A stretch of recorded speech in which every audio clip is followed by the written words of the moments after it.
Hey, Triple Fivers, Andrew here. Excited to show you a beautiful selection of Kershaw and ZT knives. It is February 2025, and I think that you'll agree by the end of this video that Kershaw is poised to dominate the EDC knife market with these type of things. I've been a Kershaw knife fan forever. Here's my ancient chive. I've had this thing for more than a decade. It doesn't really look very worn because it was never a very good carry knife. Bad pocket clip. The assisted knife in a knife this small is very awkward. And it even has a lock because it was such a unwieldy little sucker. Still in production, but utterly obsolete compared to the knives that we're going to be looking at here. I'll be shooting these knives with my son Leo and my son Dominic, and Leo's going to be helping me with some of the specifications, so I hope it's enjoyable and interesting for you. First up to bat, we've got the Mini Iridium Ti. When was the Mini Iridium Ti introduced, Leo? 2024. This is a new knife, Ti build overall. There is some stainless steel liners on the inside. Leo, what's the name of this lock?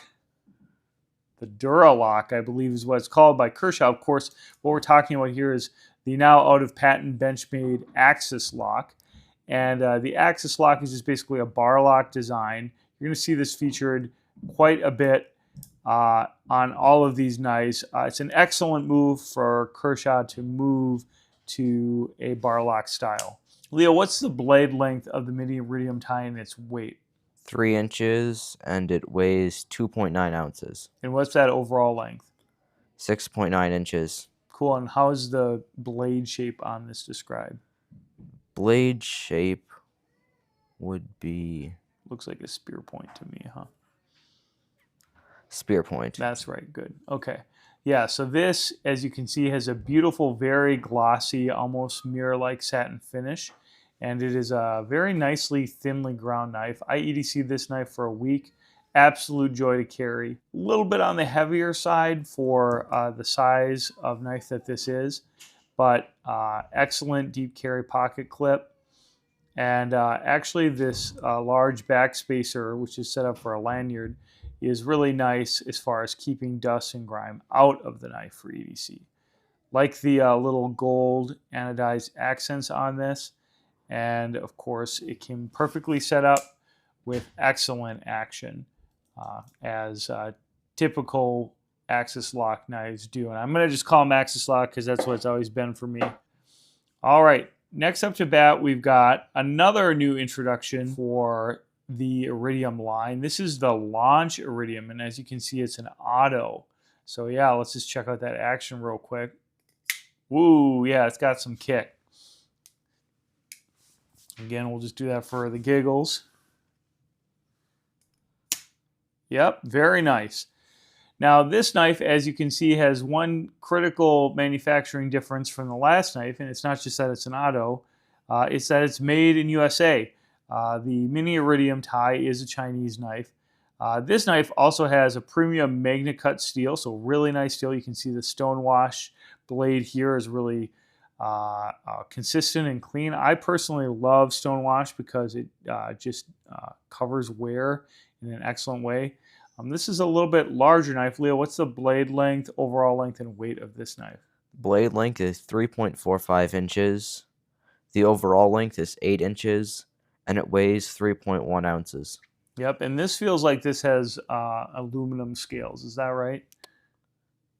You can tell that it's kind of 3D shaped.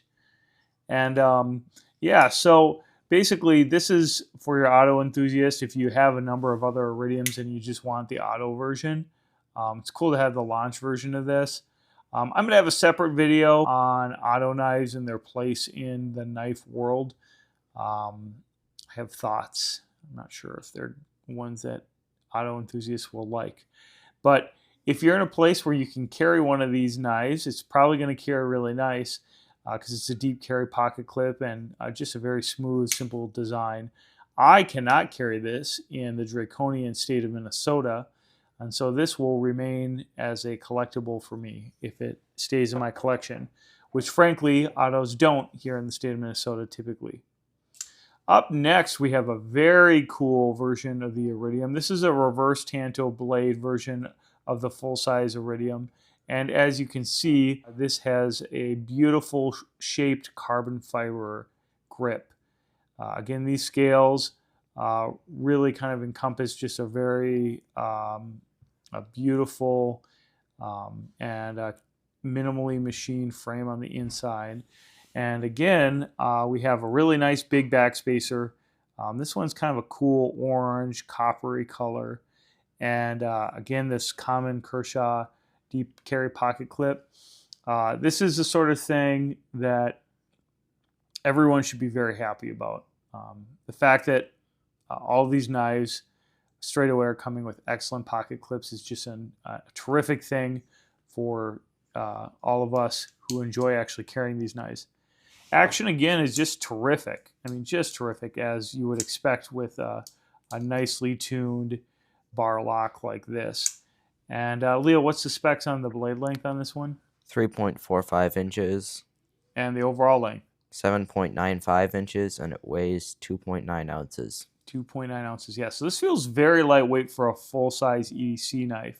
I really like M392. It's a premium steel. This is another thing that's super exciting is as of 2025, we really don't have to worry about steels anymore. The mystery meat steels of yore that you would get on entry-level Kershaws are gone. This excellent knife is one of my favorites out of all of the ones that we're looking at today, especially because of its beautiful carbon fiber scales.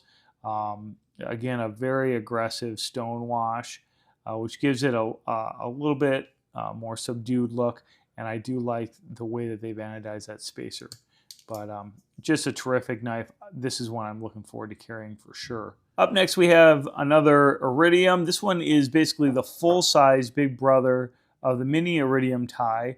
Again, Ti scales, and you can see that it's got a similar, in this case, a very nice green backspacer. And the thing that is neat about all of these Iridiums, in addition to having this bar lock and a pretty neat reverse tanto blade, which actually, you know, again is ground pretty thin. So this is a pretty slicey knife. And this has also got that S35 VN steel. It's also like the other Iridiums that we've looked at, except for the auto, running on ball bearings. So again, like a lot of these like very premium features you're getting now in these knives. On this knife, we have again an S35 VN steel, which is an excellent steel, nice crucible steel, very sharp and easily to sharpen too. So an excellent blade material to maintain. You can see we've got a very pretty, almost mirror-like satin finish on this knife. And the duralocks on these knives all seem to be just tuned beautifully. You know, there's no play in the knife whatsoever, and they're centered. All of these knives were centered perfectly. So it's funny, you know, these are all things that you would normally worry about when you were getting, especially overseas knives, knives coming from China, if they were going to be set up correctly. And it appears that that ship has just sailed because the quality control on these knives is easily equal to all of the knives that are made in the USA here. Actually, funnily, the quality control is in the United States. Oh, really? Only the manufacturer's in China. Really? So tell me about that. So these knives are designed, prototyped, and quality controlled in the USA, but just manufactured in China. Wow, okay. Well, that's pretty neat. So that means they're giving all these knives a look over and a tune-up before they are sent off. Wow, that's pretty interesting. Great. All right, well, next we have a blade that I had not been familiar with at all that I think is probably going to be slept on in this line, you know, dominated by these Iridiums. Is this knife is the Kershaw Kindred. And what's interesting about this knife is that it has a button lock. Button lock is not unlike the axis lock, as you can see. It sort of functions similarly. A little bit confusing when it's next to autos, I will admit. This one has an aluminum frame and has really nice standoffs here that are maybe a little bit easier to keep the knife clean on the inside with, but they also are going to introduce lint, so it's kind of a trade-off. Really like the pocket clip on this one, a little bit wider and unbranded, so very discreet. This knife has D2 steel, which is a tool steel, and D2 isn't the easiest knife to sharpen, but it does hold up pretty well. This Kindred is ground very thin. Again, we've got a full flat grind on here. Comes to a nice tip. And all these knives, of course, have thumb studs, and they're really nice. I kind of don't know if this design is quite as clean as the Iridium. When you look at them side by side, there's just subtle things like the shoulder of the blade there kind of poking out, and just this knife is very lightweight, and it has it seems like it feels really good in the hand. What are the specifications of this knife, Leo? 3 inches for the blade. The overall length is 7.2 inches, and it weighs 2.6 inches. I mean, 2.6 ounces, so it's the lightest of all the knives so far. Wow, yeah, so this definitely does feel really light. And that's probably in part thanks to those standouts and also just the use of iridium, or sorry, the use of aluminum in the scales. All right, next we have what is probably one of the hottest knives from Kershaw, and I now 100% see why. This is the Kershaw Bel Air. What a knife. This knife is just phenomenal. Again, we're looking at no surprise here, marbled carbon fiber. We've got, again, Kershaw's duralock, their bar lock. We've got the kind of iridium style pocket clip. This one is made in the USA, which is awesome. The blade steel on this one is magnacut, so premium blade steel. Action on this knife, well, which has an extremely thin blade, beautiful, beautiful grind. You can see that it's just got this beautiful satin finish on it, and then stonewash on the back. Super thin. This is the sliciest knife of the whole bunch, and I think that that's going to be excellent for an EDC. Out of all the knives here, without doing any real cardboard testing or anything, this knife seems to me by far the most slicey of the whole bunch. Leo, what are the specs on this knife? Blade length of 3.1 inches. Overall length of 7.3 inches, and it weighs 2.5 ounces. So okay. This is the new lightest knife. The new lightest knife after the Kindred. Yep. So yeah, so out of all of the blades here so far, this would be my first pick. As far as kind of commentary about the build quality of this and just the premium feel of this, I would gladly take this knife over a Benchmade bug out. Honestly, if I still had a small Sebenza, I think that it would be shaking in its boots with a knife like this in the collection. Again, you can tell it's just very slicey with that nice arc there in the actual edge. This knife is a beast. I'm going to be doing a full review of this knife for sure. Let me know in the comments below what other knives you'd like to see full reviews for. I'm definitely going to be featuring these knives in more detailed standalone reviews after I've had a chance to carry them and let you know my thoughts. So that brings us through all of the Kershaw knives that I am able to feature in this video. Awesome selection from relatively affordable to most expensive. Do you happen to have the prices on these, Leo? Hey guys, Andrew here editing this video. We had a little section there on prices, and a number of the prices are inaccurate, so I cut the footage because there's a whole bunch of these knives on sale on Kershaw's website, kershaw.com. So if any of these knives interest you, some of the discounts are really pretty significant, like $75 or more. So make sure you check it out, and yeah, make sure there's no affiliate links for this video. Just want to let you know they're on sale right now. Let's jump into the ZTs. We have a couple pretty sweet ZTs here. Let's kick things off with an auto. This thing kicks like a mule. This is awesome. The new ZT 0512. This is a CPM Crew Wear auto. Let's check out this amazing anodized auto button on there. Now that's the way that I like an auto button, you know, very distinct from the actual pivot. This is old school classic ZT.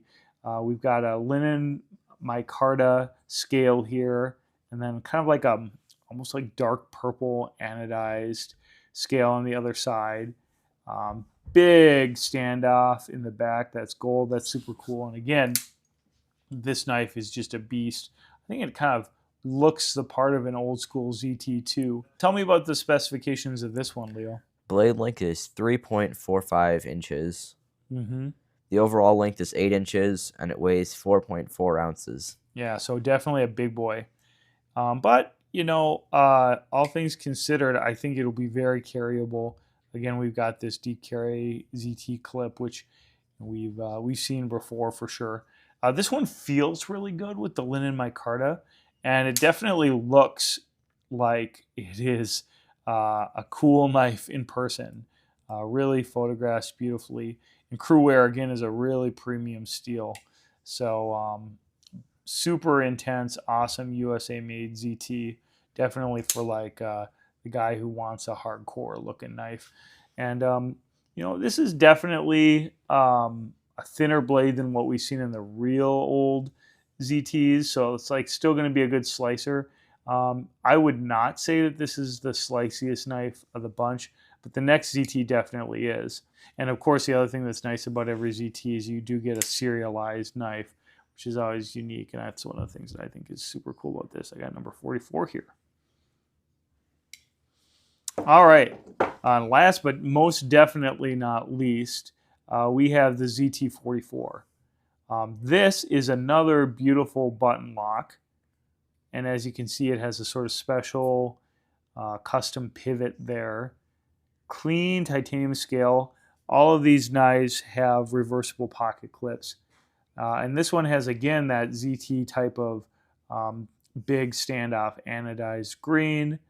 And as you can see, it's a flipper. How's it do? Beautiful. Yeah, so nice. I don't know. I think the flipper button lock combo is really nice. So you get this like fall shut effect that when you have a frame lock, you're kind of just hoping that it's going to be tuned that way. There's no question right away out of box that this thing is just a smooth knife. So again, we have a satin finish on the blade. This is a spear point. Nice jimping here. Ergonomics on this knife are exceptional. All of these knives feel good in the hand, but this one feels really good. It's thin. Tell me about the specifications of this knife, Leo. It is 3.2 inches. The blade is 3.2 inches long. The overall length is 7.55 inches, and it weighs 3.4 ounces. Okay, nice. So that's quite a bit lighter than the last ZT that we looked at. So that really brings us to the end of the line. If I had to pick my favorites, it would be this ZT right here, the 44, and it would also be the Bel Air. But honestly, I'm very impressed and look forward to carrying the Kindred too, just as a unique offering from ZT. Don't sleep on that. And then the one that I also will enjoy for sure is this Mini Iridium Ti. Leo, how about you? What are your favorites? I like the ZT44 and both of the carbon fiber Kershaws. Oh yeah, those are sweet. Yeah, carbon fiber is so neat in person, isn't it? Mm-hmm. If you had to pick one, what would you pick? Probably the Bel Air. Nice. Well, I was looking forward to keeping the Bel Air myself, but Leo is going to be getting this knife because he got straight A's his first semester freshman year. So I hope he enjoys this knife. It's a quality knife, and I think that he'll have an excellent time with it. All right, guys, kind of overall comments here.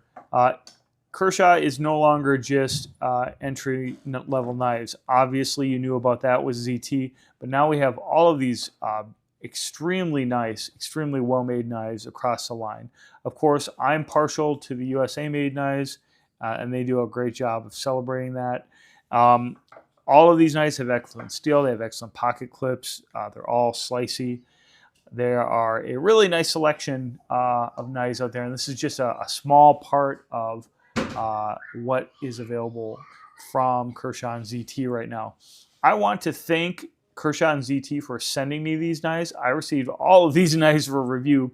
It was like Christmas when these boxes came rolling in, and I just think it's a really neat thing that they are producing so many cool knives. So I thank them for sending them to me. Things to consider as negatives before you pick it up. Some of these knives, for how nice they are made and how great the action is, you're paying a very premium price for a overseas produced knife, even though they are finished here in the United States. And they just don't have the same type of pride in putting China on there compared to USA, of course. And so that is something to think about if you're going to be investing a few $100s in a knife. I personally think that going USA is the way to go. I'm not a huge fan of autos in general. I will be doing another video on that. So while I think especially the 0512 is a super unique collectible knife, it isn't a knife for everybody, that's for sure. However, if you were looking for a very premium and I would say a good example of the kind of refined designs that ZT is producing now, the 044 is really a stunner. So that is a knife that I look forward to carrying and reviewing, and what a refined, beautiful design here. And if you just want the slice of the Bel Air, is great. Leo, any last closing thoughts? Nope. All right, well, guys, thank you so much for tuning in to 555 Gear. Let me know what Kershaws you're carrying and which one of these knives caught your eye. And special thanks to Leo and Dom who helped me shoot this video today.